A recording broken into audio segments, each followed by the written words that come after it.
اعوذ باللہ من الشیطان الرجیم بسم اللہ الرحمن الرحیم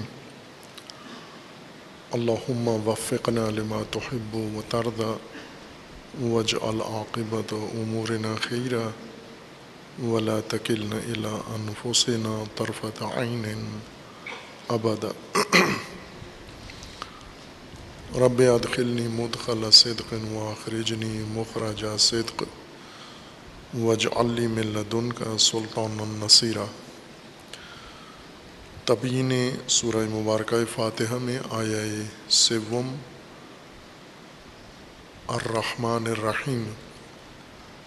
بسم اللہ الرحمن الرحیم الحمد للہ رب العالمین الرحمن الرحیم۔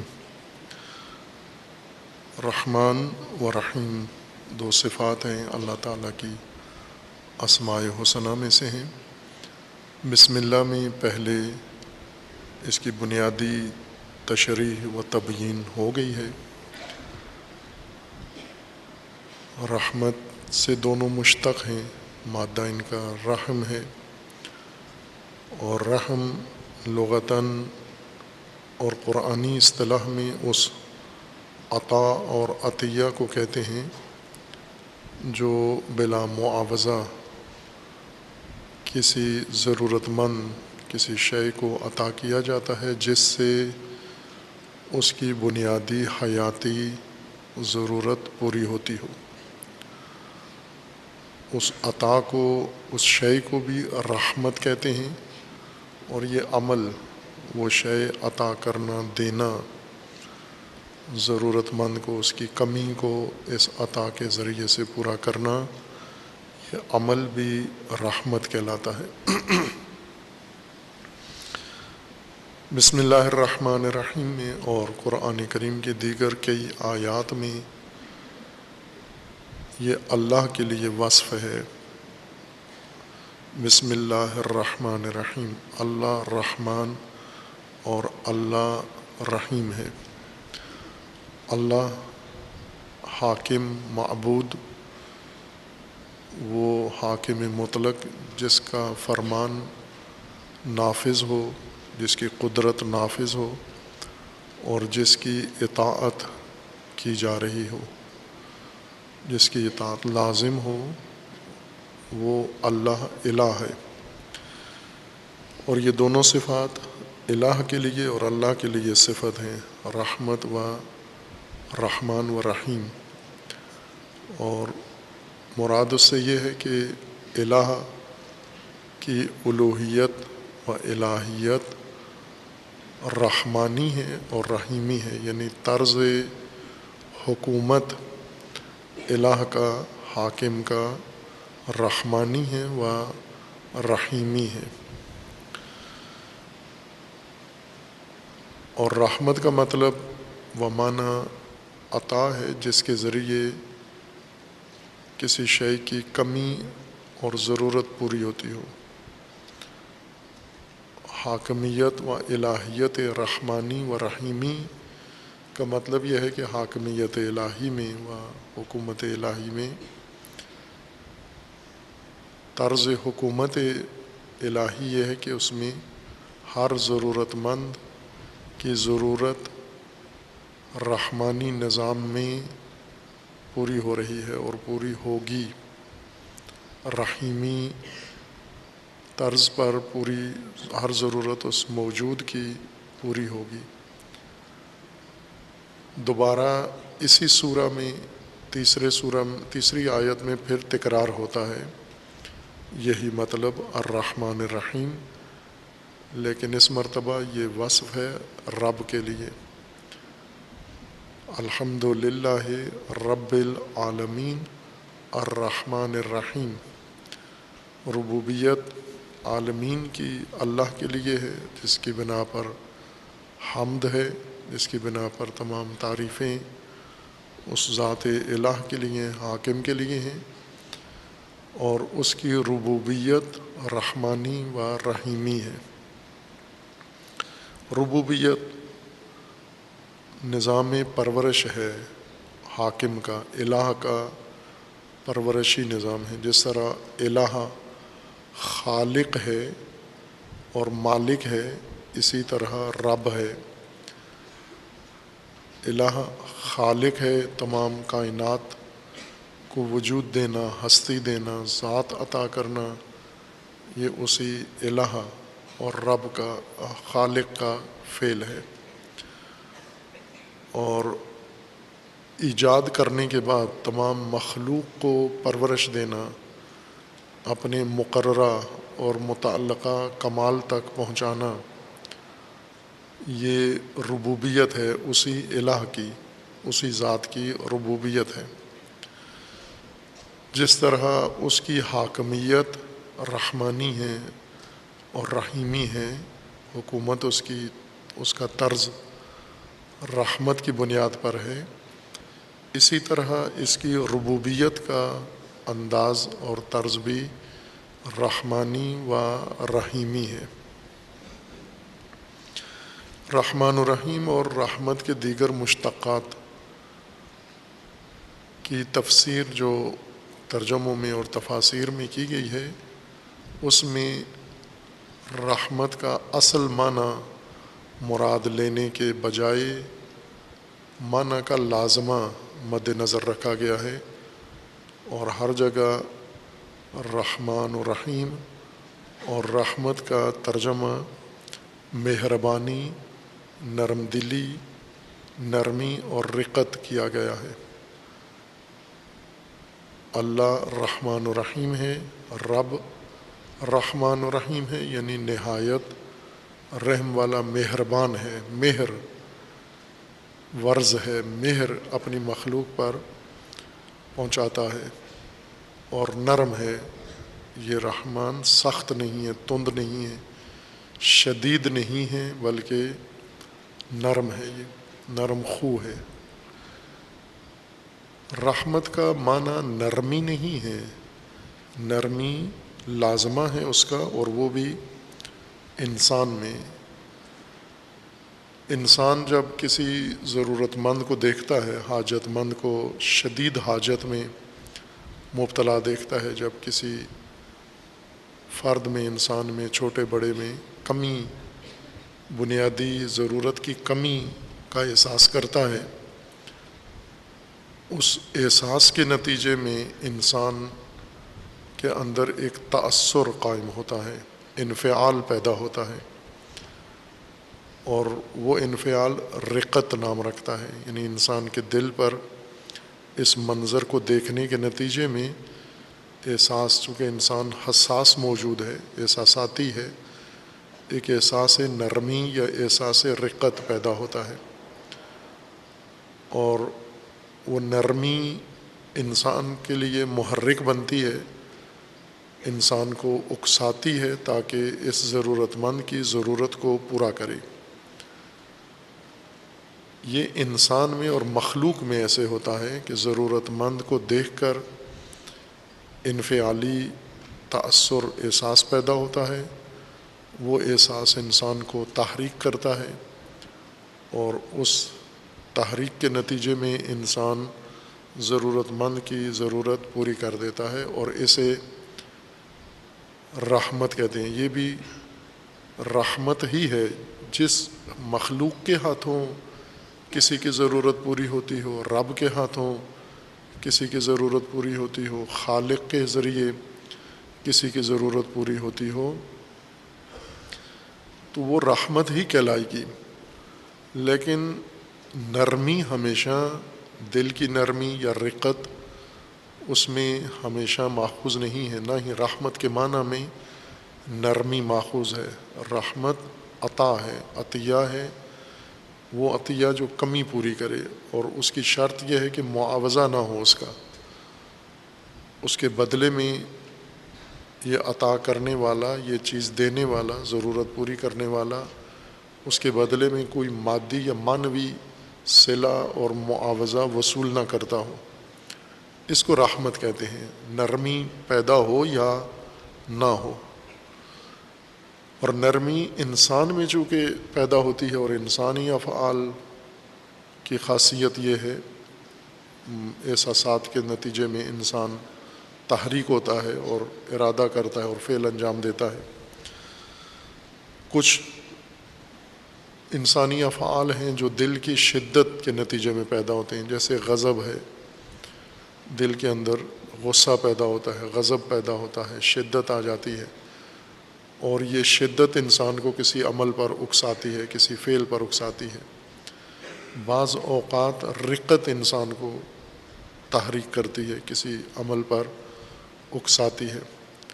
لڑائی جھگڑے جب انسان کرتا ہے، کسی سے ناگوار بات سنتا ہے، کوئی ناگوار اشارہ دیکھتا ہے، بھڑک جاتا ہے، یعنی انسان کے اندر احساس شدید قسم کا ابھرتا ہے، وہ احساس انسان کو عکس العمل پہ اکساتا ہے، اور اس کے نتیجے میں انسان لڑائی جھگڑا یا بد زبانی انجام دیتا ہے۔ اسی طرح کا دوسری طرف احساس ہے کہ بعض اوقات خوشگواری یا کسی کو انسان شدید ابتلا میں دیکھتا ہے، ایک بیمار انسان ہے، زخمی ہے، کوئی پڑا ہوا ہے، پیاسا انسان ہے، بھوکا انسان ہے، یا کوئی جاندار ہے ایسا، جیسے بہت سارے حیوانات ہیں پالتو یا غیر پالتو، اگر وہ کسی تکلیف میں مبتلا ہوں، انہیں دیکھ کر ایک سلیم الاحساس انسان، سلیم ہونا ضروری ہے، یعنی انسان کی فطرت سالم ہو، انسان کا مزاج سالم ہو، فاسد نہ ہو گیا ہو، کیونکہ بہت سارے لوگ ان مناظر سے گزر جاتے ہیں اور ان کے اندر کوئی رقت پیدا نہیں ہوتی۔ جانور تڑپتا ہوا دیکھ جاتے ہیں، انسان تڑپتا ہوا دیکھ جاتے ہیں، ضرورت مند انسان دیکھتے ہیں، ان پر کوئی اثر نہیں ہوتا۔ یہ انسان جو اپنی سلامتی کھو بیٹھے ہیں،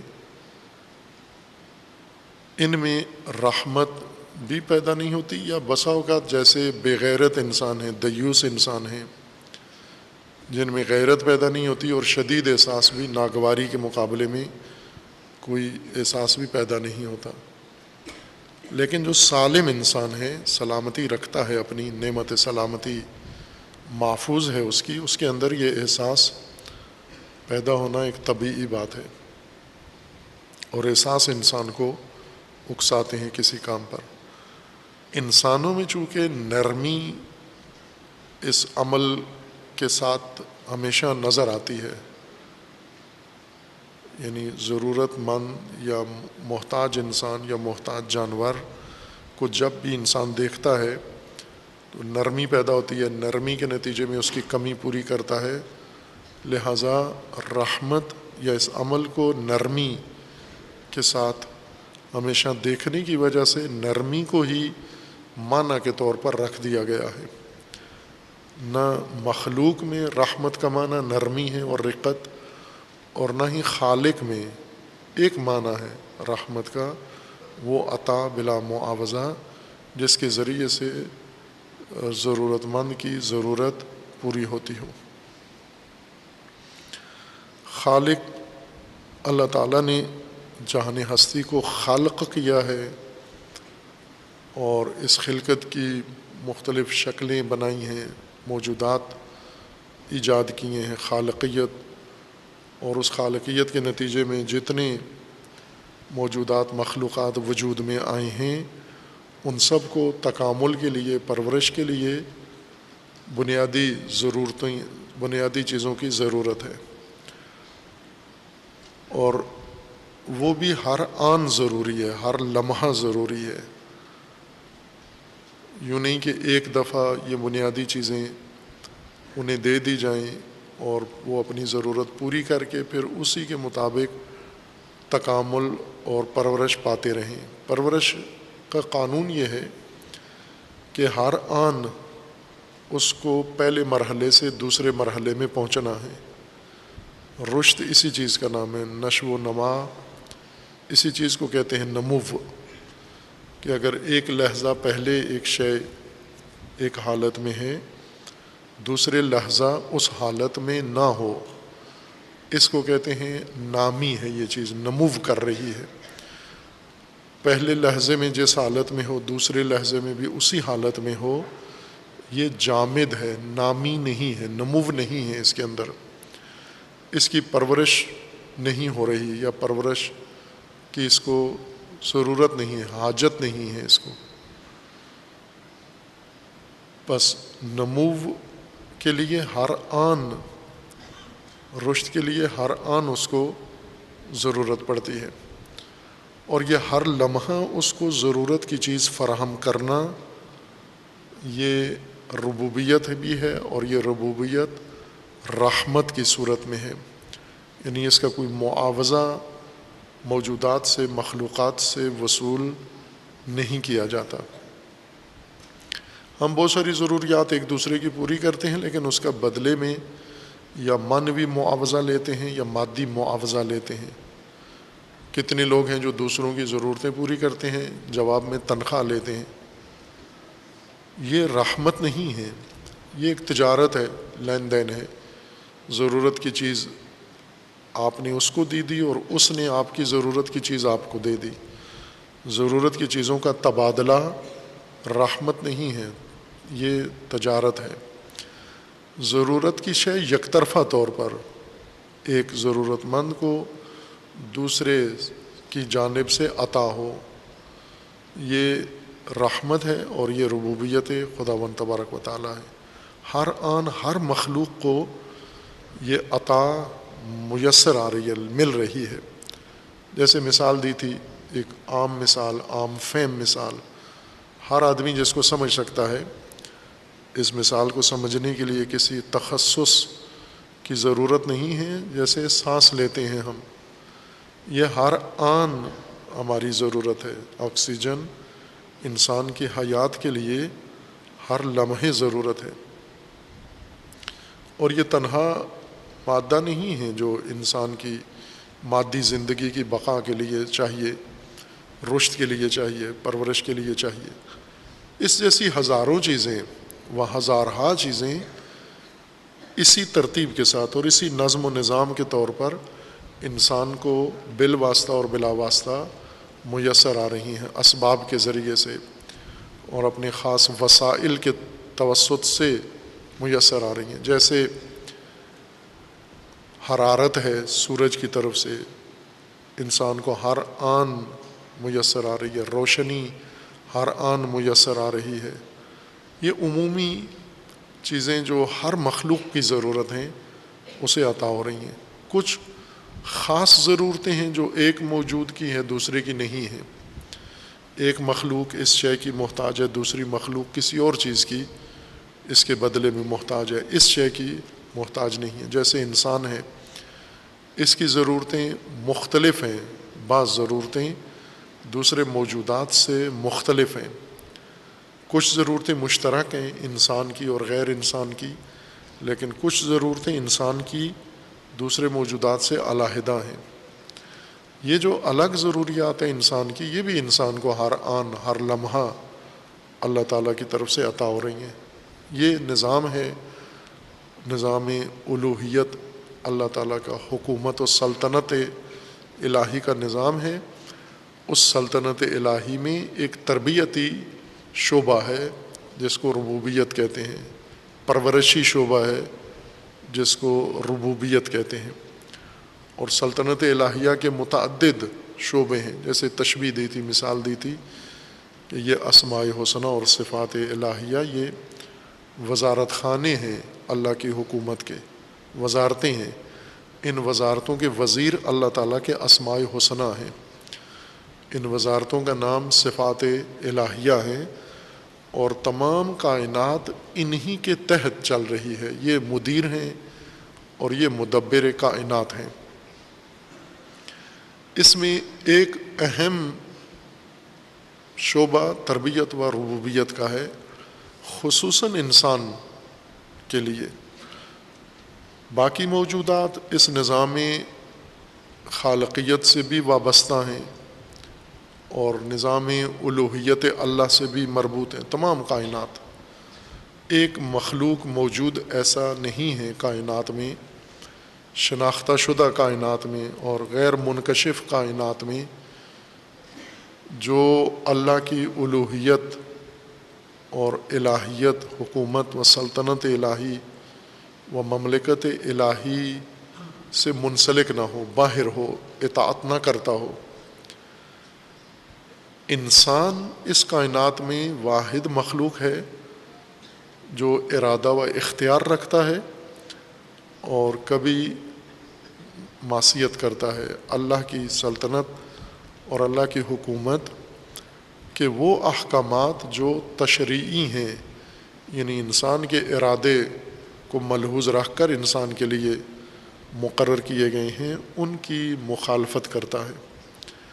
باقی کوئی موجود ایسا نہیں ہے کائنات میں جو اللہ کے ارادے اور حکم کی نافرمانی کرتا ہو۔ انسان بھی تکوینی اوامر میں نہیں کر سکتا، ناممکن ہے اللہ کے تکوینی اوامر و فرامین کی مخالفت کرے۔ تشریعی کی کرتا ہے۔ تشریعی اوامر کا مطلب یہ ہوتا ہے کہ جس میں اللہ کا امر ہے، فرمان ہے، ارادہ ہے، اور اللہ کا ارادہ اور فرمان یہ ہے کہ انسان اپنے ارادے اور اپنے اختیار سے یہ کام کرے۔ جب بھی اللہ کا ارادہ انسان کے ارادے کے متعلق ہو، اس کو تشریعی امر کہتے ہیں۔ یہ قانون کی شکل میں امر کیا جاتا ہے۔ تکوینی امر میں انسان کا ارادہ ملحوظ نہیں ہوتا، صرف اللہ کا ارادہ ہے، اور اللہ کا ارادہ تمام کائنات میں واجب الاطاعت ہے، اور سب موجودات مخلوقات اسے اطاعت کر رہے ہیں۔ اسی طرح ربوبیت اللہ تعالیٰ کی عمومیت رکھتی ہے، کائنات کے لیے ہے، تکوینی ربوبیت ہے۔ انسان کے لیے ربوبیت کا ایک اضافی معنی بھی پایا جاتا ہے، اور وہ جو انسان کی تشریعی زندگی سے متعلق ہے۔ تشریعی زندگی یعنی جہاں پر انسان کا ارادہ اور انسان کا اختیار بھی بیچ میں شامل ہے۔ انسان نے اپنے ارادے سے اپنی پرورش کا سامان کرنا ہے اور اپنی پرورش کے لیے مقررہ نظام اپنانا ہے۔ اس شعبے میں جو ربوبیت مخصوصاً انسان کے لیے ہے، مختص ہے، انسان کو اس کی رہنمائی کی گئی ہے، ہدایت کی گئی ہے۔ جو تکوینی پرورش ہے انسان کی، ربوبیت، تربیت ہے، اس میں اللہ تعالیٰ نے ہر چیز کو ایجاد کر کے اس کی ربوبیت کا تکوینی نظام بنا کے اور اس مخلوق کو انسان سمیت نظام ربوبیت کے سپرد کر دیا ہے، نظام ربوبیت کے اندر اس کو رکھ دیا ہے، اور ربوبی نظام اس کو اپنے تکوینی نظام میں پرورش کر رہا ہے۔ اس میں کسی کا ارادہ اللہ کے علاوہ دخیل نہیں ہے، لیکن جہاں انسانی ارادہ و اختیار بیچ میں ملحوظ ہے، وہاں پر اللہ تعالیٰ نے ربوبیت انسان کے سامنے رکھی ہے، تعلیم دی ہے، تشریح کی ہے، بیان کیا ہے، اور انسان کو حکم ہے کہ ارادی طور پر، اختیاری طور پر اس ربوبیت، اللہ کی ربوبیت کو سمجھے اور اپنائے، اور اس ربوبیت کے نظام کو لاگو کرے اور نافذ کرے۔ تکوینی میں مجبور ہے، تشریعی میں انسان کا ارادہ دخیل ہے، اور اس کے لیے اس کو ہدایت کی ضرورت ہے، رہنمائی کی ضرورت ہے ربوبیت الہیہ کے متعلق۔ اس ہدایت کا یعنی قرآن کریم میں زیادہ رہنمائی انسان کو اسی شعبے کے لیے کی گئی ہے، ربوبیت میں کی گئی ہے کہ تم پرورش کے محتاج ہو، اور تمہاری پرورش تمہارے رب کے ہاتھ میں ہے۔ پروردگار تمہارا اللہ ہے، الہ ہے، جو حاکم ہے، وہی تمہارا رب بھی ہے۔ اور انسان کو زیادہ الجھن بھی اسی میں پیش آئی ہے کہ انسان نے جب اسباب کو دیکھا ہے، اللہ تعالیٰ نے جو ربوبیت کے اسباب بنائے ہیں، ان اسباب کو مستقلاً رب قرار دیا اس نے، ان اسباب کو اصلی مؤثر ربوبیت میں شمار کر لیا، اور جو کچھ تلقین اس کو کی گئی، اس تلقین کے مطابق انسان نے سب کچھ قبول کر لیا۔ جیسے ابھی ہم دیکھتے ہیں جس ماحول میں ہم رہ رہے ہیں، مذہبی دنیا بالخصوص، یہ مذاہب کے پیروکار ان کو جو کچھ ملتا ہے یہ کسی نہ کسی سے منسوب کرتے ہیں. اگر کسی بریلوی مسلمان کے ہاں بچہ پیدا ہو تو وہ بچہ وہ اپنے مرشد، پیر، غوث کسی کی طرف منسوب کر دیتا ہے کہ یہ انہوں نے دیا ہے، ان کی وجہ سے یہ اولاد مجھے نصیب ہوئی ہے. اگر کسی شیعہ کے ہاں اولاد پیدا ہو تو وہ اس کو اہل بیت سے مربوط کر دے گا. اگر کسی اور مسلک کے ہاں ہو تو وہ اس کو کسی نہ کسی، یعنی جس طرح اس کے مذہب میں، اس کے مسلک میں اس کو تلقین کیا گیا ہے اسی سے نزدیک ترین سبب سے مربوط کر دیتا ہے. یہ اس کا نتیجہ ہے. عام لوگ بھی اسی طرح اگر ان کی ضرورتیں پوری ہوتی ہیں تو وہ کسی سیاستدان، کسی حکمران، کسی سردار، کسی نواب، کسی جاگیردار سے منسوب کر دیتے ہیں کہ یہ سب ان کے طفیل ہمیں نصیب ہو رہا ہے. یعنی زیادہ انسان گمراہی کا شکار انہی روزمرہ ضرورتوں میں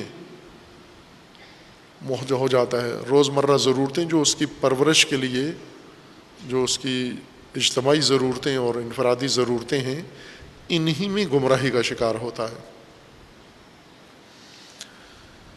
اور اسی بابت اللہ تعالیٰ نے رہنمائی ہدایت کا زیادہ حصہ اور رخ ربوبیت کے نظام کی طرف موڑ دیا ہے اور انسان کو یہ نظام سمجھنا ضروری قرار دیا ہے.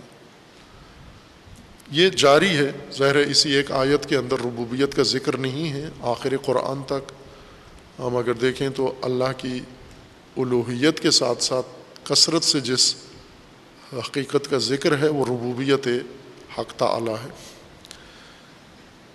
یہاں اس آیہ شریفہ میں الحمدللہ رب العالمین الرحمن الرحیم میں ربوبیت کے طرز و انداز کا تعین ہے کہ یہ ربوبیت الوہیت کی طرح رحمانی اور رحیمی ہے.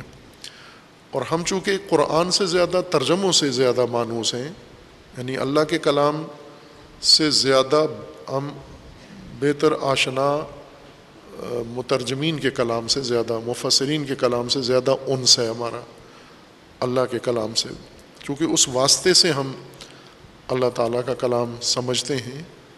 لہٰذا فوراً جب فاتحہ یا فاتحہ کے علاوہ یہ ہدایت ہمیں ملتی ہے تو ہم فوراً ترجموں اور تفسیروں اور تلقینوں کے نتیجے میں جو ترجمے یا مفاہیم بیان کیے گئے ہیں فوراً ہمارے ذہن میں وہ آ جاتے ہیں کہ اللہ کی ربوبیت کیسی ہے. اس آیہ کے مطابق رحمانی و رحیمی، یعنی نہایت رحم والا، نہایت مہربان اور نہایت نرمی والا ہے. یعنی مہر اور نرمی ربوبیت خدا کا ستون ہے. ربوبیت الہیہ کی جو بنیاد ہے وہ نرمی پر ہے. نرمی ہم انسانوں میں چونکہ یہ نرمی دیکھی ہے اور انسانوں سے نرمی کے رویے اور نرمی کے نتیجے لے کر ہم نے اللہ کی طرف ان کو منسوب کر دیا ہے کہ انسان نرم دل انسان ہم نے بہت دیکھے ہیں اور نرمی ان کے دلوں میں دیکھی ہے اور اس کے نتیجے میں مدد بھی ان کی دیکھی ہے کہ وہ کتنی لوگوں کی مدد کرتے ہیں. بعض علماء نے جیسے خواجہ نصیر الدین طوسی رحمۃ اللہ علیہ، ان کے تعلیمات میں ہے، بیانات میں ہے کہ انسان جب تک توحید انسان کی درست نہ ہو، اعتقاد توحیدی، نظریہ توحید کا، دین کی کوئی چیز بلکہ زندگی کی کوئی چیز انسان کی سیدھی نہیں ہوتی، درست نہیں ہوتی. نہ عبادت درست ہے، نہ عمل درست ہے، نہ رویہ درست ہے، نہ اعتقاد و ایمان درست ہے جب تک توحید کا صحیح تصور انسان کے اندر موجود نہ ہو. توحید سے مراد بھی فقط وحدانیت نہیں ہے، توحید عنوان ہے جس میں اللہ تعالیٰ کی الوہیت، الہیت پہلا باب ہے وحدانیت دوسرا ہے اور ربوبیت تیسرا ہے۔ جب تک یہ بنیاد انسان پر واضح نہیں ہوتی، اوپر جو عمارت بنے گی وہ ساری مخدوش رہے گی۔ جیسے ہم اللہ تعالیٰ کے اسماء و صفات قرآن کریم میں، ہدایت کے منشور میں مشاہدہ کرتے ہیں، اور قرآن نے کوئی بات مبہم نہیں کی، چونکہ مبین ہے، بیان ہے، تبیان ہے قرآن، اور جو چیز بیان ہو اس میں ابہام نہیں ہو سکتا۔ مبین کبھی بھی غیر واضح چیز نہیں ہو سکتی، ہمیشہ واضح ہے بہت۔ اور یہی کتاب مبین، عربی مبین، قرآن مبین، یہ ہمارے لیے غیر واضح ہے، عام آدمی کے لیے، اہل علم کے لیے بھی، حتیٰ مفسرین کو دیکھیں ان کے لیے بھی لگتا ہے ابہام ہی ابہام ہے۔ تفاسیر کو دیکھیں تو ایسے لگتا ہے کہ سب سے بڑی الجھن زندگی میں یہی قرآن سمجھنا ہے، اس طرح سے مردد ہیں، اس طرح سے مذبذب ہیں، ایک بات کرتے ہیں پھر دوسری احتمال ذکر دیتے ہیں، بعض نے یوں کہا ہے، یہ بھی ہو سکتا ہے، یہ بھی ہو سکتا ہے، یعنی کوئی قاطع یقینی چیز نظر نہیں آتی ان کے بیان میں۔ یہ مشکل اس وجہ سے بنی ہے کہ ہم نے توحید سے انسان کے نظام تک سفر نہیں کیا، بلکہ انسان کو پڑھ کر، انسان کی تشریح کر کے، انسانی اعمال میں دقت کر کے، اور وہاں سے نتیجے لے کر اللہ کی طرف نسبت دی ہے ان کو، ربوبیت کی بھی اور رحمت کی بھی۔ ہم نرم خو، نرم دل انسان دیکھے ہیں، تند انسان بھی دیکھے ہیں، درست انسان دیکھے ہیں، بہت ہی شدید مزاج انسان بھی دیکھے ہیں، شدت پسند دیکھے ہیں، نرم رویے والے، نرم دل انسان جو ہر ایک پر مہربان ہوتے ہیں، ہر ایک کے اوپر ان کا لطف و احسان جتنا ان کی قدرت میں ہے یہ انجام دیتے ہیں، اور سارا دار و مدار ان کے دل کی نرمی پر ہے۔ یعنی نرمی دل اور مہر جو دل کے اندر موجود ہے، وہ مہر بھی اسی خشوع اور نرمی دل کو ہی کہتے ہیں۔ اس مہر اور مہربانی کی بنیاد پر بنا ہوا انسانی رویہ، اس کو ہم اگر کائنات کی بنیاد قرار دیں جس طرح انسان کرتے ہیں،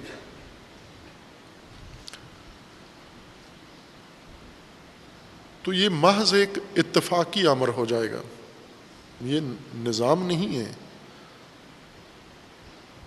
چونکہ دل کی نرمی ہے اور انسان کا دل نرم ہو بھی جائے، پہلے تو نرمی کوئی یقینی امر نہیں ہے کہ جس منظر کو دیکھ کر، رقت آمیز منظر کو دیکھ کر انسان کا دل نرم ہوتا ہے، حتماً بار بار نرم ہوگا یا ہر انسان کا دل نرم ہوگا۔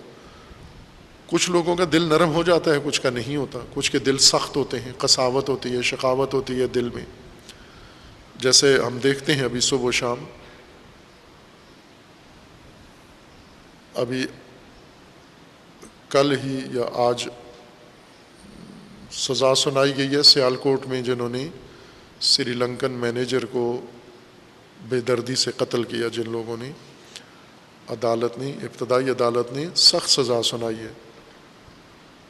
کچھ لوگوں کو سزائے موت دی ہے، کچھ کو عمر قید دی ہے، اور کچھ کو بھاری جرمانے، یعنی اپنی طرف سے ایک سخت سزا سنائی۔ اب آخر تک باقی رہتی ہے یا نہیں، اپیلیں ہوں گی، پھر وکیل میدان میں آئیں گے، رشوت کا نظام چلے گا، پھر آخر میں کیا ہوتا ہے معلوم نہیں، لیکن ابتدائی قدم عدالت نے اچھا اٹھایا ہے۔ اس منظر میں آپ نے دیکھا کہ ایک مجمع ہے جمع غفیر، سینکڑوں لوگ ہیں، 400-500 یا اس سے بھی زیادہ کا مجمع ہے، اور وہ ایک انسان کے اوپر بڑھ بڑھ کر تشدد کر رہے ہیں۔ ظاہر ہے ان میں سے کسی کے اندر نرمی نہیں تھی، رقت نہیں تھی، نہ جو اس کو مار رہے ہیں اور نہ جو دیکھ رہے ہیں۔ اگر نرمی ہوتی تو یا نہ مارتے یا دوسرے کو روک لیتے. اگر ان میں ایک بھی نرم دل ہوتا, نرم خو ہوتا, رقت اس کو اس انسان کو یوں کچلتے ہوئے دیکھ کر ہوتی تو وہ رکاوٹ ڈالتا اس میں. لیکن ایسا نہیں ہوا. یہ پورا مجمع اصل میں عدالت نے یہ جو سزا دی ہے جو مرتکب تھے, ورنہ سارے مجمع کو, اس پوری فیکٹری کے عملے کو, اس کے مالک سمیت سب کو سزائے موت سناتے تو بھی حق بجانب تھا, چونکہ سب اس میں شامل تھے. کوئی اکسا رہا تھا, کوئی ان کو مدد دے رہا تھا, کسی نے ماحول بنایا. ایک فرد بھی ایسا نہیں تھا کہ جو روک رہا ہو. ایک دو کو تمغے دیے انہوں نے. یہ پہلے مجرم کے طور پر پکڑے ہوئے تھے, چند روز جیل میں گزاری, پھر فوراً ہی ان کو نکال کے تمغہ دیا کہ یہ بچا رہے تھے, لیکن اس بلوے میں سارے مار ہی رہے تھے. اب یہاں پر اجتماعی طور پر سینکڑوں لوگ, نرمی نہیں ان کے اندر نظر آئی. بلکہ یہ منظر تھا جس میں دل میں نرمی پیدا ہو, لیکن یہ نرمی نہیں پیدا ہوئی. انسان کو جب کوئی دھوکہ دے دے, ورغلا دے, جھوٹ بولے, نرمی ختم ہو جاتی ہے.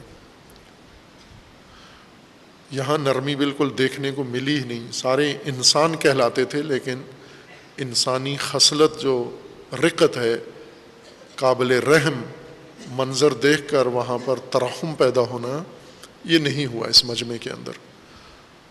اور یہ ایسا ہی ہے. اب کہیں کسی اور کے ہاتھ, چند دن پہلے جو پولیس ہاتھ چڑھی,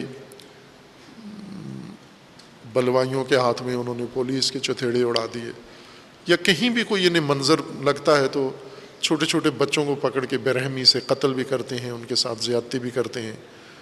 عورتیں کہیں ان وحشیوں کے ہاتھ لگ جائیں تو, اور پھر یہی جو دوسروں کی بربریت کا شکار ہوتے ہیں, خود ان کے ہاتھ کوئی چڑھ جائے تو یہ بھی معاف نہیں کرتے دوسروں کو. بے رحمی انسان میں کسی وقت بھی طاری ہو جاتی ہے. دوسری طرف سے یہ نرمی بعض اوقات بلا سبب بھی پیدا ہو جاتی ہے. انسان کا دل احساساتی, چونکہ دل کی نرمی احساس کا نام ہے. احساس انسان میں ایک کھلونے کی طرح ہے. انسان کا احساس کھلونے کی حیثیت رکھتا ہے جس سے کوئی بھی کھیل سکتا ہے. اور ہم سیاسی دنیا میں اور مذہبی دنیا میں قوم کے احساسات سے کھلواڑ صبح و شام دیکھ رہے ہیں. ان کے احساسات میں شدت بھی لائی جا سکتی ہے, ان کے احساسات میں رقت بھی لائی جا سکتی ہے.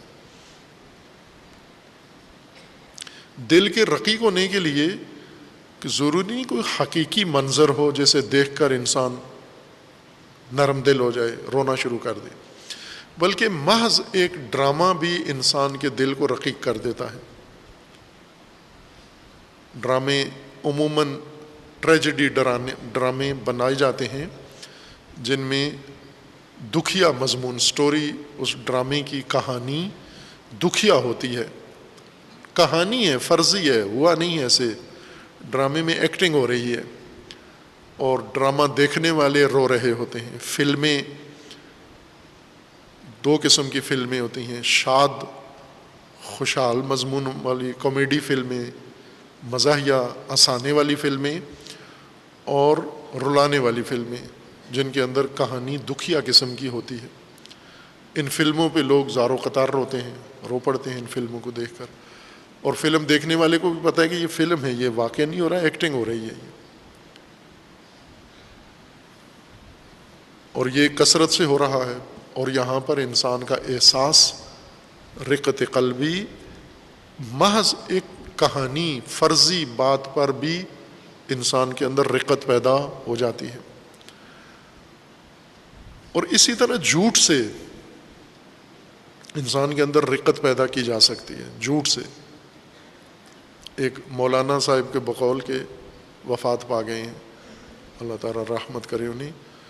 وہ یہ کہتے تھے کسی ذاکر کا نام لے کر کہ یہ جب مصائب پڑھتا ہے تو مجھے 100% اطمینان ہوتا ہے کہ یہ جھوٹ پڑھ رہا ہے، غلط پڑھ رہا ہے، لیکن اس کی سر اتنی سوزناک ہے، وہ اس سوز میں جب پڑھتا ہے تو مجھے بھی رونا آ جاتا ہے، یقین ہوتا ہے کہ جھوٹ ہے سارا، اس جھوٹ پر بھی مجھے رونا آ جاتا ہے۔ بس انسان کے احساسات کسی بھی بات سے بھڑکائے جا سکتے ہیں، کسی بھی بات سے دبائے جا سکتے ہیں۔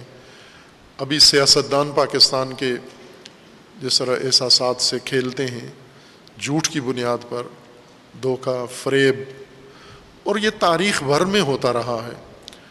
انسان کے اندر احساسات ایک بہت ہی لطیف شعبہ ہے اور خطرناک بھی ہے، اسی شعبے سے انسان مار کھا جاتا ہے۔ دوسرے احساسات کے دروازے سے ہمارے اوپر حملہ ور ہوتے ہیں، ہمارے احساسات کا کنٹرول اپنے ہاتھ میں لے لیتے ہیں، اور ہم جب ہمارے احساسات کی نکیل ان کے ہاتھ میں چلی جاتی ہے، ہمیں نچاتے ہیں پھر جھوٹ کے ذریعے، فریب کے ذریعے، کہانی کے ذریعے، جذبات اور احساسات کو۔ خوب، اب احساسات کسی کے نرم کر کے، جیسے گدھا کھڑے ہوتے ہیں، یہ فقراء نہیں ہوتے، گدھا پیشہ ور مانگنے والے ہیں اور محتاج نہیں ہوتے، سرمایہ دار ہوتے ہیں، اکثر ان کا بزنس کاروبار ہوتا ہے، بڑا اپنا ہوتا ہے۔ بہت کم گدھا فقیر ہوتے ہیں۔ میں یہ نہیں کہتا کوئی گدھا فقیر نہیں ہوتا، ہوتے ہیں بیچ میں اکا دکا، لیکن اکثریت نہیں ہوتے۔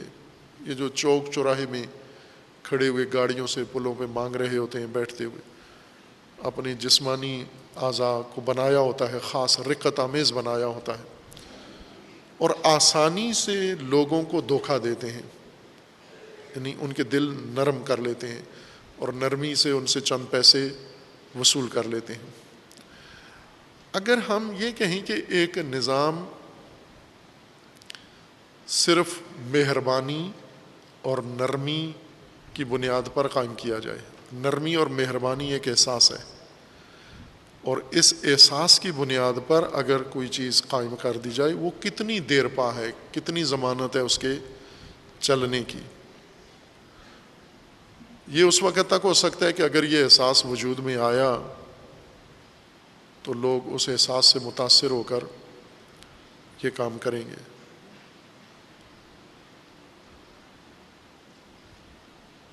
احساس تربیت و پرورش کے لیے بہت اہم ہیں، ایک ذریعہ ہیں تربیت کا، احساسات اور جذبات، لیکن بہت بڑی کمزوری بھی ہے انسان کی، لہٰذا احساسات کو ہر طرح کے لیے استعمال کیا جا سکتا ہے، مثبت کام میں، منفی کام میں، عبادت کے اندر اور جہالت کے اندر، بے راہ روی کے اندر۔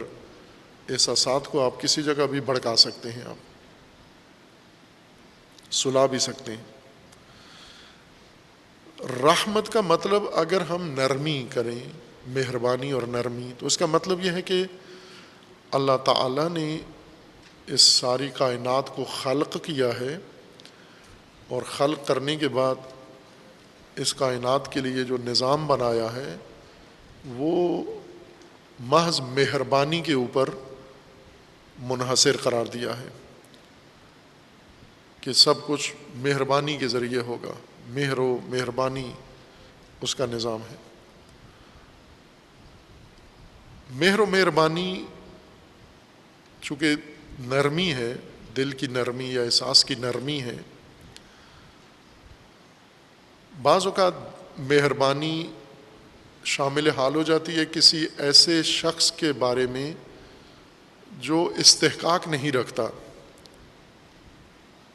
مثلا جہاں احساساتی ماحول ہو انسانوں میں، ہم تعلیم کے شعبے کو مثال لے لیتے ہیں۔ ایک معلم پڑھاتا ہے اور امتحان لیتا ہے، اور یہ معلم بہت مہربان ہے، اور مہربانی، اس کی نرم دلی کسی ایسے طالب علم کے متعلق پیدا ہو گئی ہے جو محنتی نہیں ہے، مستعد نہیں ہے، سنجیدہ نہیں ہیں، جدی نہیں ہیں، کسی اور وجہ سے اس کا مہر اس طالب علم کا اس استاد کے دل میں آ گیا ہے، کسی بھی وجہ سے. نرمی کے لیے ضروری تو نہیں حتماً استعداد بھی شامل ہو.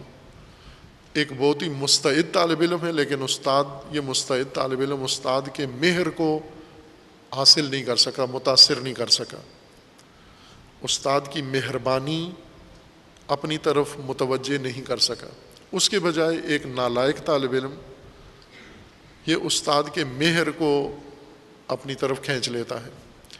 تو اگر نظام تعلیم مہربانی کی بنیاد پر ہو، یعنی استاد مہر و رقت و نرمی کی بنیاد پر نمبر دے، تو نتیجہ کیا ہوگا اس کلاس کا کہ جہاں پر مہر و محبت، مہر اور نرمی نالائقوں نے حاصل کر لی ہے، اور جو لائق ہیں وہ تعلیم میں تو لائق ہیں، پڑھائی میں لائق ہیں، وہاں انہوں نے بھرپور کوشش کی ہے، مطلب کو سمجھ گئے ہیں، کتاب کو سمجھ گئے ہیں، درس کو سمجھ گئے ہیں، ازبر بھی کیا ہوا ہے، پیپر بھی بہترین دے سکتے ہیں، لیکن ایک شعبے میں ناکام رہ گئے ہیں، استاد کا مہر اور استاد کی رحمت اور رحم اور ترحم حاصل نہیں کر سکے.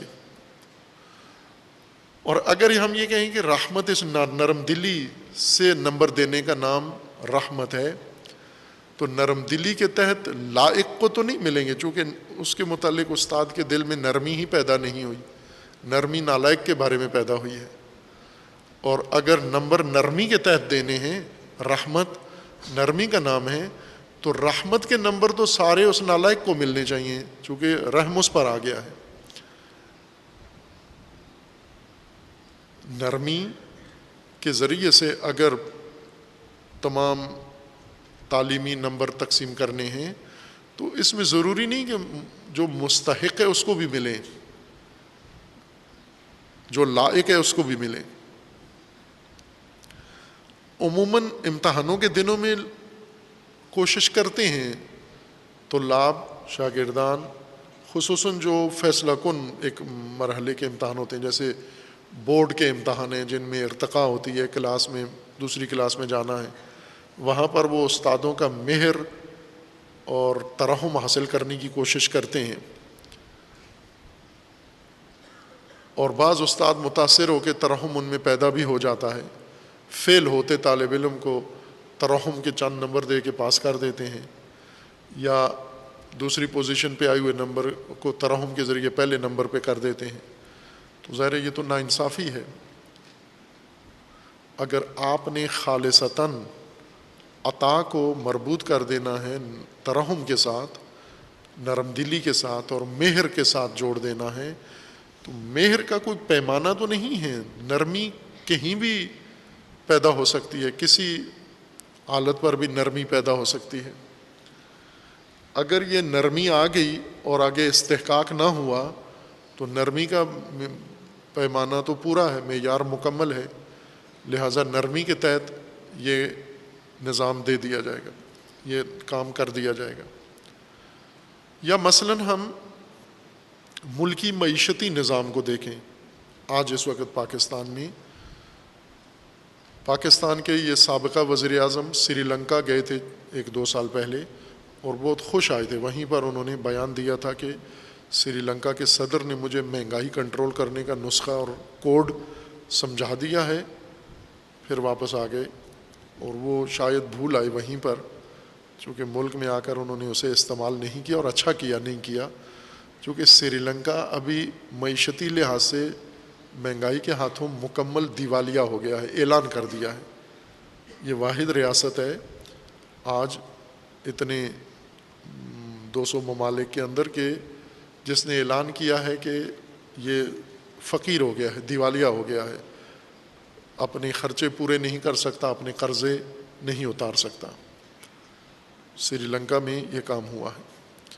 اب ہمارے وزیر اعظم صاحب کہہ رہے تھے کہ سری لنکا نے مجھے سمجھا دیا ہے کہ مہنگائی کیسے کنٹرول کرنی ہے. اچھا ہوا یہ بھول گئے وہ نسخہ، ورنہ پاکستان دوسرا ملک ہوتا دیوالیہ. ہمارے جو سابقہ وزیر مالیات کے مدیر گزرے ہیں، انہوں نے باقاعدہ اعلان کیا تھا، یعنی جن کا کام یہی درآمد اکٹھی کرنی ہے سرکاری طور پر، وہ ادارہ FBR، درآمد اکٹھی کرنے والا، اس کا یہ بیان تھا کہ یہ ملک دیوالیہ، انہوں نے پاکستان کے بارے میں کہا تھا شبر زیدی کہ یہ دیوالیہ ہو چکا ہے، یہ پاکستان بھی سری لنکا سے پہلے، لیکن انہوں نے اناؤنس نہیں کیا۔ IMF کی مدد اور ورلڈ بینک کی مدد سے انہوں نے اپنے آپ کو باقی رکھا ہوا ہے۔ حکومت کو ان 22 کروڑ عوام کو زندگی کے وسائل مہیا کرنے ہیں، روزگار دینا ہے، درآمد کے مواقع دینے ہیں، اور ضروریات زندگی پوری کرنے کے لیے حکومت کو سارا نظام فراہم کرنا ہے۔ یہ حکومت کی بنیادی ذمہ داریاں ہیں۔ تعلیم، صحت، روزگار، رہائش، روٹی، کپڑا، مکان، سفر، حفاظت، سلامتی، یہ ساری چیزیں لوگوں کی بنیادی ضرورتیں ہیں۔ ان بنیادی ضرورتوں ہر فرد کو، ملک کے ہر فرد کو یہ ضرورت حاصل ہونا، جتنے بھی افراد ہیں، چھوٹے ہیں، بڑے ہیں، بچے ہیں، عورتیں ہیں، کسی مذہب سے تعلق رکھتے ہیں، مسلم ہیں، غیر مسلم ہیں، ریاست کے فرائض میں سے ہے، حکومت کی ذمہ داریوں میں سے ہے کہ ہر فرد کو اس کی ضرورت کی چیز فراہم کرے، ان کو روزگار فراہم کرے تاکہ درآمد کے ذریعے خود اپنی ضرورتیں پوری کریں۔ اگر روزگار نہیں ہیں تو پھر انہیں اپنے معاوضے کے بغیر ان کو ساری ضروریات حکومت فراہم کرے۔ سابقہ حکومت نے ایک رحمانی یا ترحمانی نظام قائم کیا، لنگر خانے، چونکہ معیشت تو نہیں کر سکے، لوگوں کی ضرورتیں پوری نہیں کر سکے، روزگار نہیں دے سکے، بلکہ اپنی پالیسیوں کی وجہ سے، اپنے ناتجربہ کاری کی وجہ سے، اگر بددیانتی نہ کہیں ہم، ناتجربہ کاری کی وجہ سے اور غفلت کی وجہ سے، اناڑی پن کی وجہ سے نہیں کر سکے۔ جو روزگار تھا وہ بھی ختم ہو گیا، مثلا جو کچھ تو کرونا نے ختم کر دیا، کچھ حکومت کی پالیسیوں نے ختم کر دیا، کچھ ان کے عالمی معاہدے جو عالمی اداروں سے کیے ہوئے تھے انہوں نے ختم کر دیا۔ نتیجہ یہ ہوا کہ اب لوگوں کو انہوں نے ایک متبادل نظام دیا، روزگار کے بجائے لنگر خانہ بنا دیا، لنگر خانے ہر شہر میں بنائے، شہر کے چند حصوں میں شیڈ بنائے، کمرے بنائے، اور وہاں پر کھانا پکتا ہے 2 ٹائم کا، صبح دوپہر، اور شاید ناشتہ بھی ملتا ہے، مجھے نہیں معلوم۔ وہاں پر کھانا پکتا ہے اور اکثر لوگ، روزگار والے بھی، بے روزگار بھی، قریبی بھی، ادھر ادھر کے، وہ وہاں جا کے کھانا کھا لیتے ہیں۔ یہ ایک ہمارے سابقہ حکومت نے معیشتی قدم اٹھایا ہے، لنگر خانے بنا کر۔ خوب، یہ لنگر خانے ہم اگر دیکھیں تو یہ کس طرز کی معیشت ہے، اس کو کیا نام دیں ہم؟ اس معیشت کو اس طرح سے قوم کی پرورش کرنا، اس طرح سے قوم کی ضرورتیں پوری کرنا لنگر خانوں کے ذریعے سے، یعنی سارے لوگ ذاتی حیثیت میں تمام فقراء ہو جائیں، محروم ہو جائیں، ان کے پاس کھانے کی روٹی نہ ہو، پھر حکومت کھانے پکا پکا کے تقسیم کرے۔ اس کا نتیجہ یہ ہے کہ یہ سارے لوگ فقیر بنائیں۔ پہلے اس نظام معیشت میں پہلے سب کو فقر کی حد تک پہنچائیں، آپ ایسا نظام بنائیں کہ یہ سارے اپنا روزگار، اپنا کاروبار، اپنی درآمد کا سارا ذریعہ کھو بیٹھیں، اور جب محروم ہونے کے بعد مرنا شروع ہوں، بھوکے ہو جائیں اور بھوک سے تڑپنا شروع ہوں، چیخنا شروع کریں، پھر ان کا پیٹ بھرنے کے لیے آپ عمومی دسترخوان بچھائیں شہر کے سینٹر میں، اور یہ صفیں لگائیں، لائنیں لگائیں وہاں کھانا لینے کے لیے، کھانا لے کے وہاں کھائیں، پھر ان کی تصویریں آپ لگائیں اور نشر کریں کہ ہم اپنے عوام کا اتنا خیال رکھتے ہیں۔ یہ طرز حکومت ترحماتی طرز حکومت ہے، ترحمی طرز حکومت ہے، یہ طرز معیشت ہے۔ ترحم سے کیا مراد ہے؟ وہی جو عام لوگوں نے کیا ہے، نرم دلی، رقت اور مہر و نرمی والی حالت، کہ عوام کی حالت ترحم آمیز ہو جائے اور حکمرانوں میں رحم آ جائے عوام کو دیکھ کر، اور پھر حکمران رحم دل بنے، نرم دل بنے، مہربان ہوں، اور بیت المال سے ان کو کھانا پکا کے اس طرح سے تقسیم کریں گے۔ یہ طرز معیشت انہوں نے سرمایہ داری نظام سے سیکھا ہے۔ یہ اللہ کا رحمانی رحیمی نظام نہیں ہے۔ عموماً اس کو،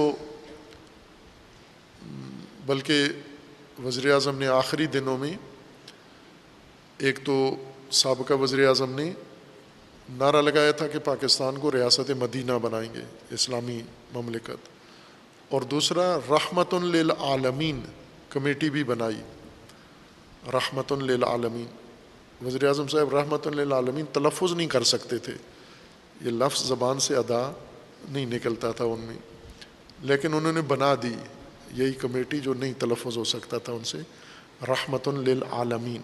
رسول اللہ صلی اللہ علیہ وآلہ وسلم کا لقب و عنوان ہے جو اللہ تعالیٰ نے قرآن کریم میں دیا ہے۔ یعنی اس سے یہ تأثر یہ ملتا تھا کہ ریاست مدینہ کا اور رحمت للعالمین کا جو ان کے ذہن میں تصور آیا ہے، جو ان کو سمجھایا گیا ہے، وہ یہ نظام ہے، لنگر والا، لنگر خانے والا اور ترحمی نظام۔ یہ ترحمی نظام سرمایہ داری نظام سے پیدا ہوا ہے، یہ طرز معیشت۔ سرمایہ داری نظام جس میں آپ تمام دنیا کی ثروت سمیٹ کے اپنے پاس جمع کر لیں، حق ہے آپ کو۔ سرمایہ داری نظام اجازت دیتا ہے کہ چند افراد یا ایک فرد یا ایک خاندان تمام مملکت کی ثروت سمیٹ لیں، جھوٹ سے، مکر سے، فریب سے، کوشش سے، محنت سے، ہر حربے سے استفادہ کر کے ساری دنیا کی ثروت سمیٹ کے اپنے صندوق میں ڈال لیں، اپنے خزانے میں بند کر لیں۔ خوب جب یہ سب کی ثروت سمیٹ کے اپنے گھر لے آئیں گے تو یہ باقی کیا کریں گے؟ ان کی ثروت تو آپ نے لے لی، اب وہ کیا کریں گے؟ اپنی ضرورتیں کیسی پوری کریں گے؟ ان کی ضرورتیں پوری کرنے کے لیے انہوں نے ایک ترحمی سسٹم بنایا ہے این جی اوز کے نام سے۔ این جی اوز یعنی غیر حکومتی ادارے، نان گورنمنٹ آرگنائزیشنز، سرکاری نہیں ہوتی، غیر سرکاری، سرمایہ دار، فیکٹریوں کے مالک، ملوں کے مالک، کارخانوں کے مالک، کمپنیوں کے مالک، تجارتوں کے بڑے بڑے مالکین، یہ چونکہ سرمایہ تو انہوں نے سارا جمع کر لیا اپنے پاس، سارا پوری مملکت کا، اب باقی لوگ جن کا سرمایہ انہوں نے ان سے لے لیا ہے، یہ کیا کھائیں؟ ان کے لیے انہوں نے ایک خیراتی ادارہ بنایا ہے، نرم دلی، مہربانی کی بنیاد پر۔ یہ مہربانی ہے ان کی۔ مثلا جتنے بڑے بڑے سرمایہ دار ہیں انہوں نے ساتھ ایک فاؤنڈیشن بھی بنائی ہوئی ہے، جیسے بل گیٹ اور اس کی بیوی اب الگ ہو گئے ہیں لیکن فاؤنڈیشن دونوں مل کے چلا رہے ہیں۔ یہ مدد کرتے ہیں لوگوں کی، کسی کو مرغیاں خرید کے دیتے ہیں، کسی کو بکریاں خرید کے دیتے ہیں۔ یہ وزیر اعظم صاحب نے ہمارے جو مرغیوں بکریوں کی معیشت متعارف کروائی تھی، انہی کی رہنمائی میں کی تھی کہ آپ، طریقہ یہ ہے کہ پوری قوم کا پیسہ، ثروت مختلف بہانوں سے آپ سرمایہ دار جمع کر لیں، پھر قوم مرے گی نہ، مرنے بھی نہیں دیں گے. ہم خیراتی ادارے بنا کر اور ان کو خیراتی اداروں کے ذریعے سے مہربانی اور ترحم کے دسترخوان بنا کے ان پہ بٹھا کے تو ان کو اتنا کھلاتے رہیں کہ یہ زندگی گزارتے رہیں، لیکن یہ کسی چیز کے مالک نہ ہو، کسی چیز کا اختیار نہ ہو، کسی چیز کی ان کی بنیادی ضرورتیں ہیں وہ ان کے پاس مہیا نہ ہو، نہ ان کے پاس اتنی استطاعت ہو، استعداد ہو، طاقت ہو مالی کہ وہ اپنی بنیادی ضرورتیں حاصل کر سکیں. یہ سرمایہ داری نظام نے اپنے اس ظلم اور غصب کے جوار میں اپنے ضمیر کو تسلی دینے کے لیے، لوگوں کو دھوکہ دینے کے لیے یہ ایک خیراتی ترحماتی نظام بھی بنایا ہوا ہے. اور اس میں پھر سال میں مختلف جگہوں پر جا کر، کئی ملکوں میں جا کر ان فقیر لوگوں کی لائنیں لگا کر ان میں کچھ کھجوریں چھوارے بانٹتے ہیں، اور کپڑے کے جوڑے کبھی بتا دے، کبھی چوڑیاں، کبھی کھلونے، کبھی عورتوں کو، کبھی مردوں کو، پھر ان کی فلمیں بناتے ہیں اور یہ نشر کرتے ہیں، اور خود پھر بہت خوش ہوتے ہیں کہ ہم دنیا کے ضرورت مندوں، فقیروں، بھوکھوں کی اتنی مدد کر رہے ہیں. پھر وہ کارکردگی ان کی نشر ہوتی ہے اور دنیا بھی ان کی بڑی تعریفیں کرتی ہے. یہ نظام اللہ تعالیٰ نے نہیں رکھا اپنی مملکت کے لیے اور اپنے مخلوق کے لیے، نہ کائنات کے لیے نہ انسان کے لیے. یہ ترحماتی نظام نہیں ہے، یہ رحمانی نظام نہیں ہے. اس کو نہیں کہتے رحمت کہ لوگوں کے بنیادی حقوق ان سے چھین لیں، ان کی بنیادی ضرورتیں ان سے چھین لیں، روزگار ان سے چھین لیں، سرمایہ ان سے چھین لیں، ان کا جو حق بنتا ہے ایک شہری ہونے کے ناطے وہ ان سے لے لیں، وہ سارا چند افراد کے پاس جمع ہو جائے، اور پھر لوگوں کو آپ خیراتی دسترخوانوں پہ لا کر بٹھا دیں. یہ بدترین معیشتی نظام ہے. کوئی دین کے نام پر بنائے یا این جی اوز کے نام پر بنائے، اور یہی اس وقت تقریباً ہو چکا ہے. سرمایہ دار دنیا نکھر کے اوپر آ چکی ہے، سرمایہ دار طبقہ دنیا میں وجود میں آ گیا ہے. پہلے بننے میں مصروف تھے، سرمایہ داری کی دوڑ تھی، پہلے سرمایہ داری کی دوڑ میں سب کوششیں کر رہے تھے. جنہوں نے دوڑ کے بنا لیا ہے، اب دوسروں کے لیے مواقع بہت کم رہ گئے ہیں. دوسروں کو بہت جتن کرنے پڑیں گے، بہت محنت کرنا پڑے گی کہ ان کی صف میں شامل ہوں. یعنی یہ تقسیم تقریباً انجام پا چکی ہے. سرمایہ دار طبقہ پوری دنیا میں نکھر کے اوپر آ گیا ہے، قابض ہو چکا ہے وسائل زندگی پر، انسانی وسائل کے اوپر. باقی ساری انسانیت ان کے رحم و کرم پر ہے. اب ان کے دل نرم ہوں گے انسانیت کے لیے، یہ نرمی دل اور رقت قلبی کے نتیجے میں باقی ماندہ انسانیت کے لیے خیراتی دسترخوان بنائیں گے، انجمنیں بنائیں گے، این جی اوز بنائیں گے، اور ان میں کبھی راشن تقسیم کریں گے، کبھی دوائیں تقسیم کریں گے، کبھی کیا. اور باقی دنیا جو 99% انسانیت ہے وہ سب ان کے رحم و کرم پر ہیں. پاکستان میں یہ جو سابقہ حکومت نے کام انجام دیا، لنگر خانی، یہ اس طرز زندگی کا نتیجہ ہے یا اس کی غمازی کرتا ہے. یعنی جب ایک حکومت لنگر خانے بناتی ہے تو اس کا مطلب ہے کہ عوام کو یہ پیغام ہے کہ آپ ابھی گدھوں کی طرح ان خیراتی دسترخوانوں پہ پیٹ بھرو گے. یہ امید دل سے نکال دو کہ آپ اپنے گھر میں بھی دسترخوان بچھا کے کھا سکتے ہو، یا اپنی ضرورتیں اپنے گھر میں اپنے کاروبار سے اور اپنی تجارت سے حاصل کر سکتے ہو. یہ دوسرے لفظوں میں یہ اس کے اندر پیغام ہے. یہ ترحماتی یعنی رحم کا مطلب نرم دلی، اور یہ رحمت کے لیے دیکھیں تو یہ سب سے بڑا رحمانی نظام انہوں نے بنایا. اگر رحمت کا مطلب نرم دلی کریں ہم، اگر رحمت کا مطلب رقت قلبی کریں، تو یہ سب سے آئیڈیل نظام یہ بنتا ہے کہ کہ تمام انسانیت محروم ہو جائے بنیادی حقوق سے، پھر رقت قلبی آپ کی ابھرے، احساس آپ کا ابھرے کہ اتنے لوگ مر رہے ہیں. جیسے ابھی افغانستان میں کیا انہوں نے. افغانستان میں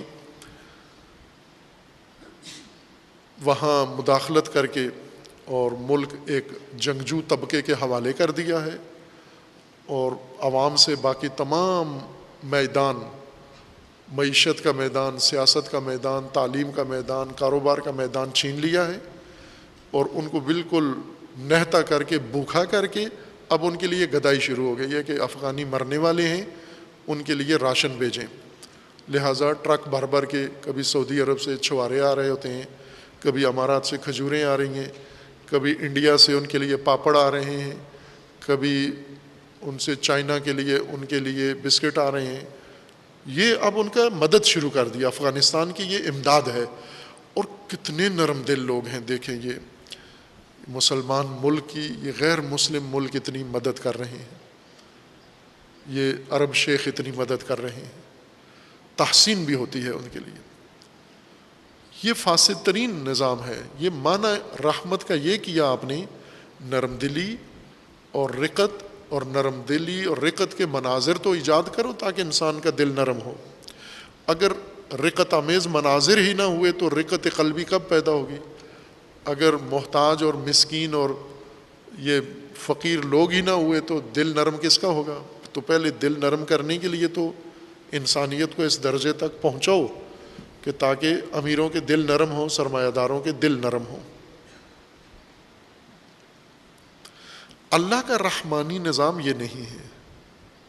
اللہ کا نظام ربوبی، الوہیت کا نظام، حکومت اور ربوبیت دونوں رحمانی ہے و رحیمی ہے، لیکن نہ رقت و نرمی کی بنیاد پر بنا ہوا نظام، بلکہ استحقاق کی بنیاد پر بنا ہوا نظام کہ اللہ تعالیٰ نے ان کو پیدا کیا ہے، خلق کیا ہے.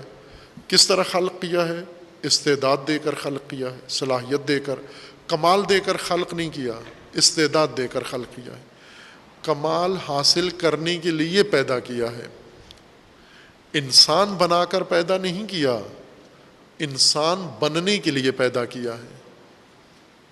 خوب جب اللہ نے پیدا ہی ان کو صلاحیت، استعداد، استحقاق دے کر پیدا کیا ہے، تو اب یہ استعداد کمال میں کیسے بدلے گی؟ پہلے صلاحیت دی ہے، کمال نہیں دیا. کمال سے خالی بیج پیدا کیا ہے. اس بیج نے پرورش پا کے کمال تک پہنچنا ہے. تو یہ جو سامان، وسائل جن کے ذریعے سے اس بیج نے کامل ہونا ہے، وہ ساری ضرورت اس کی استحقاق کی وجودی ضرورت بن جاتی ہے، ذاتی ضرورت ہے اس کی. نہ کہ آپ کا دل نرم ہوگا تو اس کو عطا ہوگا، نہ، وہ اس کی ذاتی ضرورت ہے. چونکہ ذات میں یہ فاقد کمال پیدا ہوا ہے اور اس نے کمال تک پہنچنا ہے. اس کی تکامل پذیری، اس کی مستقملیت کا تقاضا یہ ہے کہ اس کو ہر چیز فراہم کی جائے. اس لیے خداوند تبارک و تعالیٰ کا فرمانا ہے کہ کتب علی نفسہ الرحمہ، خداوند تبارک و تعالیٰ نے اپنے اوپر رحمت کو واجب و لازم قرار دیا ہے. وَرَحْمَتِي وَسِعَتْ كُلَّ شَيْءٍ، اور میری رحمت ہر شے کے لیے ہے. نہ یہ کہ جو چیز نرمی، رقت پیدا کر سکی، جو کامیاب ہو جائے اللہ میں نرمی پیدا کرنے کا، اس کے لیے تو اللہ نرم اور مہربان ہے. لیکن جو نہیں کامیاب ہو سکا، اللہ کے نرمی کا جذبہ یا رحمت نہیں ابھار سکا، وہ محروم رہے گا. نہ، وہ جس حالت میں بھی ہے، جس چیز کا محتاج ہے وجودی طور پر، وہ چیز اللہ کی طرف سے اسے عطا ہوگی اور کسی معاوضے کے بدلے بھی نہیں ہوگی. یعنی یوں نہیں کہ اللہ کی طرف سے یہ چیزیں آپ کو مل رہی ہیں تو اس کے بدلے میں آپ نے اللہ کے لیے یہ کام کرنا ہے. یہ آپ کا ذاتی استحقاق ہے، یہ آپ کا وجودی استحقاق ہے. یعنی آپ کی ہستی جس طرح سے بنائی گئی ہے، گندم کا دانہ، گندم کا بیج، اس کو ضرورت ہے. کس چیز کی ضرورت ہے؟ مٹی کی ضرورت ہے، نمی کی ضرورت ہے، کھاد کی ضرورت ہے، روشنی کی ضرورت ہے، ہوا کی ضرورت ہے. یہ ساری چیزیں بیج کو کامل ہونے کے لیے چاہیے، اور یہ ساری چیزیں رحمت ہیں اس بیج کے لیے. چونکہ یہ بیج کو ملیں گی تو یہ بیج پودا بنے گا.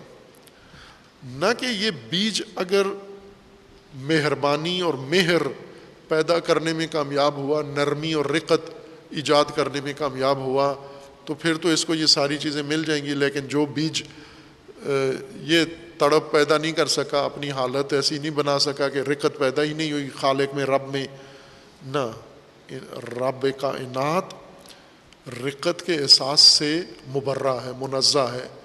رقت صفات سلبیہ میں سے ہے، نقائص میں سے ہے.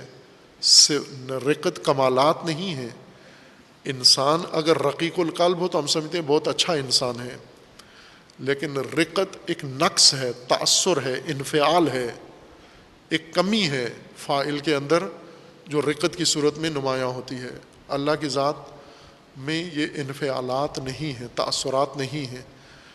حق تعالی میں رقت قلبی و نرمی دل اس طرح نہیں ہے جیسے مخلوق میں ہے. آپ معنی رحمت کا مخلوق کی کیفیات سے حاصل کر کے پھر اس کو خالق کی طرف نسبت دے کے پھر خالق کے نظام کو بھی نرمی و مہربانی کے معنی میں کرتے ہیں. اللہ کا نظام ربوبی پرورشی تمام اشیاء کے لیے ہے، انسان کے لیے بھی ہے. اور ایک جامع نظام ہے اللہ تعالیٰ کا جس میں کوئی محروم نہیں ہے، کوئی ایسا موجود نہیں ہے جسے اللہ نے پیدا کیا ہو اور وہ اپنی پرورش کے سامان سے محروم ہو. انسان بھی تکوینی طور پر بھی محروم نہیں ہے کسی چیز سے، اور تشریعی طور پر بھی اپنی ہدایت اور پرورش کے نظام سے محروم نہیں ہے. سب کچھ رحمان و رحیم نے اس تقاضۂ ربوبیت کے تحت وصف ربوبیت کی بنا پر انسان کے لیے مہیا کر دیا ہے.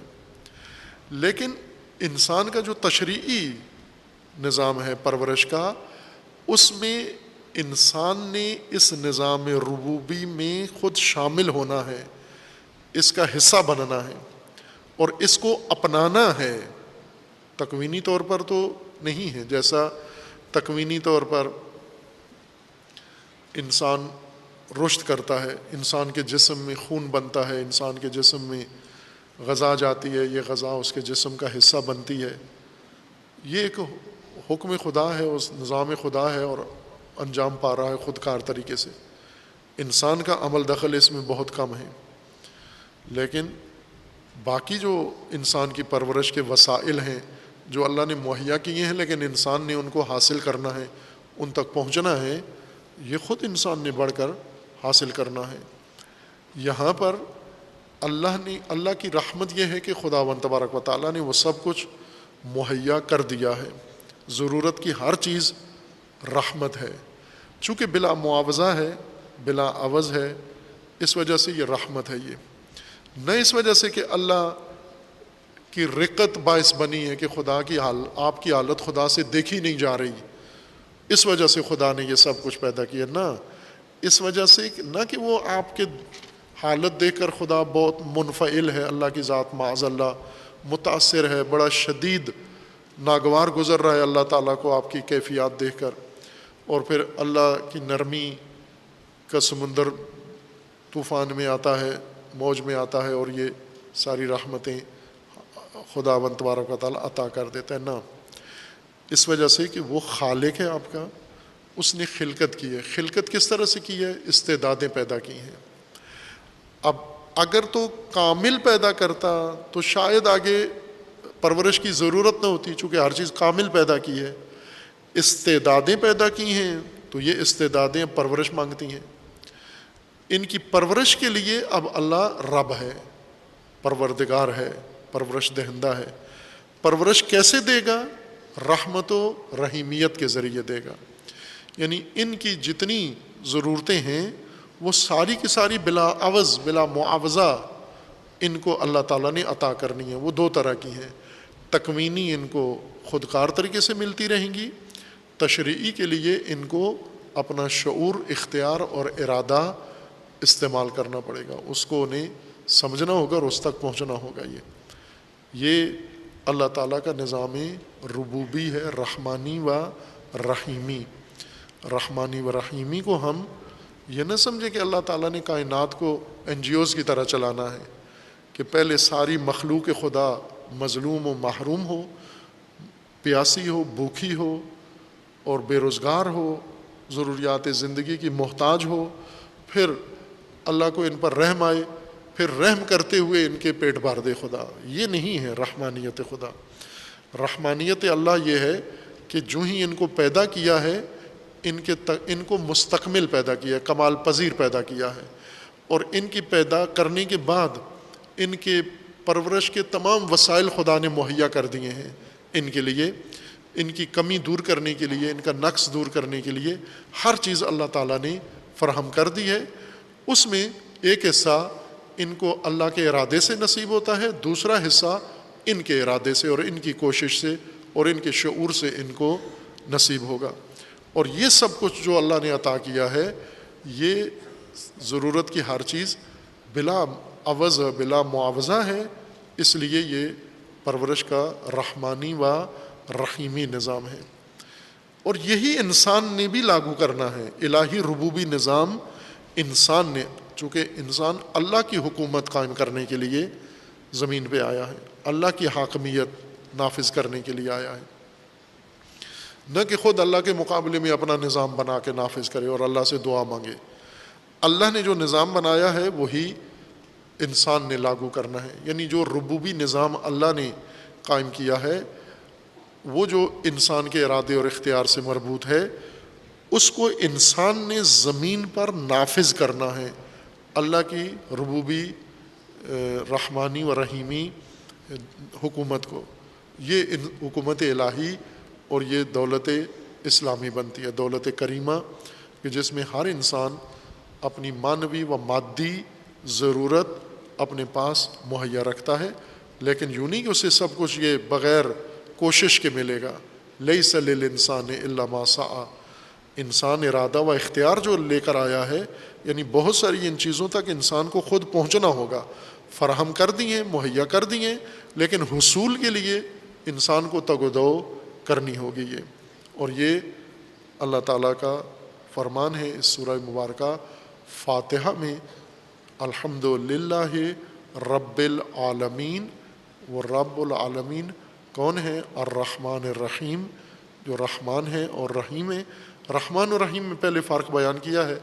رحمان لغتاً اس کا معنی ہے جس کے عطا میں، عطیے میں فراوانی ہو، شدت ہو، مبالغہ ہو، اور رحیم کا مطلب ہے جس میں ثبات ہو، تلازم ہو، لزوم ہو، یعنی تسلسل ہو، بغیر وقفے کے یہ رحمت ہوگی تو یہ رحیم ہے، اور فراوان ہے یہ رحمان ہے۔